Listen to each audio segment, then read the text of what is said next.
જેટલા બી બધા જ મિત્રો ઇન્સ્ટાગ્રામ વાપરે છે, વાપરે તો બધા જ છે, હું વાપરું ને તમે વાપરો, અને ખાલી રીલ્સ જ બનાવે ફોલોઅર્સ માટે, એન્જોય માટે, કે અમે ડાન્સ કરીએ છીએ તો આ કરીએ છીએ, કશું જ નહીં મળતું તમને, પૈસા નહીં મળતા ને. તો મારી વાત એક સાંભળો, હું કહું છું તમને યોગ્ય લાગે તો એક્સેપ્ટ કરજો, પણ જો મિત્રો તમે રીલ્સ બનાવવામાં જેટલો ટાઈમ બગાડતા હોય ને, એડિટિંગ કરતા હોય ને, એટલો ટાઈમ તમે યુટ્યુબને આપજો.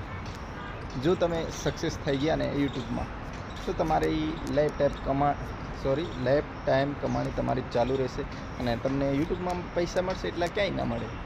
અને યુટ્યુબમાં તમને જે ચાહવાવાળા, જે જોવાવાળા એ લોકો જ મળશે, નહીં કે તમારું રૂપ રંગ દેખીને આવે. એટલા માટે જે બી ઇન્સ્ટાગ્રામમાં કોઈ બી બધા જ મિત્રો વાપરતા હોય, રીલ્સ બનાવતા હોય, તમે એવું વિચાર્યું હોય કે અમે બી કંઈક કરીશું પૈસા કમાવા માટે, મહેનત કરીએ છીએ, એવું વિચારીને જે રીલ્સ બનાવતા હોય એમના માટે આ વિડીયો છે.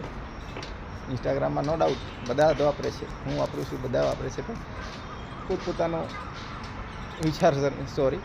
વિચારસરણી અલગ હોય ને. પોતાએ ચલો મેં વાપરું તો આના માટે વાપરું, ખાલી આમાં ટાઈમ પાસ માટે વાપરતા હોય, એમ જ વાપરતા હોય, ફોટો સ્ટોરી મૂકવા માટે બી વાપરતા હોય, નો ડાઉટ કરો. પણ તમને જો યોગ્ય લાગે ને તો યુટ્યુબ પર કામ કરવાનું શરૂ કરજો મિત્રો, કારણ કે તમારી લાઈફ બનશે તો તમે પૈસા કમાશો, અને પૈસા કમાશો તો તમારી ફેમિલી, પત્ની, ઘરવાળી, મમ્મી પપ્પા બધા ખુશ રહેશે. ઓકે, મારી વાત કેવી લાગી જરૂરથી શેર કરજો બીજા મિત્રો.